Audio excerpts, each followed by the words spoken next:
vous avez assisté à la plus grande escroquerie que je n'ai jamais vue de ma vie avec la toxicité de l'hydroxychloroquine. Vous l'avez vu, ça. Et ça devrait vous poser la question de savoir, mais attendez, est-ce qu'on me ment ou est-ce qu'il n'y a que là-dessus qu'on me roule dans la farine? Vous devriez vous poser... Et je suis sidéré qu'on ne se la pose pas. Ça n'est jamais arrivé, un truc pareil. Jamais. Vous vous rendez compte? Il y a des gens qui ont réussi à essayer de faire croire et qui ont réussi à le faire croire à des gouvernements et à l'OMS qu'un médicament qui a 70 ans, qui est un des 2 médicaments les plus prescrits de l'histoire de l'humanité, tuait 10% des gens à qui on le donnait. Comment...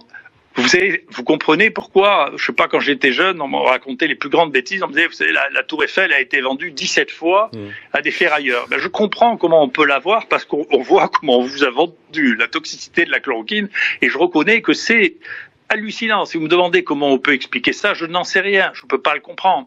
Et je ne comprends pas pourquoi ça, vous l'avez effacé de vos tableurs. Vous devriez poser la question à savoir, est-ce que vous avez cru à cette histoire de toxicité de l'hydroxychloroquine? Est-ce que vous avez vraiment cru que c'était possible qu'un médicament aussi connu que ça puisse être toxique à ce point?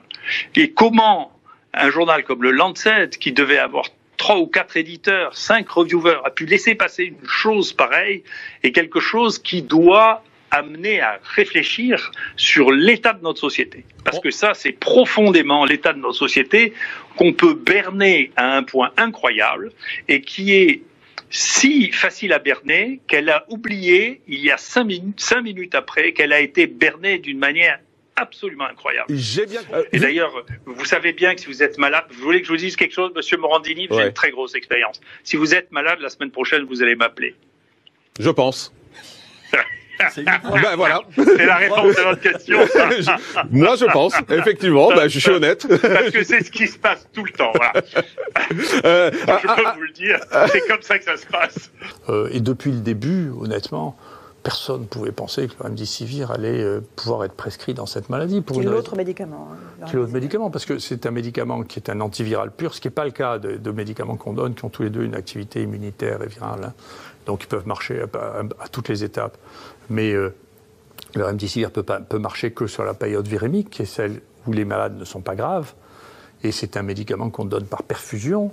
Et c'est un médicament qui donne des insuffisances rénales. Donc vous n'allez pas donner ça à des gens avec des taux de mortalité aussi bas, à 1 pour 1000. Là, vous n'allez pas leur donner un truc qui donne des insuffisances rénales dans 10% des cas et pas perfusion. Enfin, c'est pas possible. On leur donne des comprimés, ils rentrent à la maison. Donc c'est pas possible. Il n'y avait pas d'alternative en réalité. Donc c'est ça ou rien.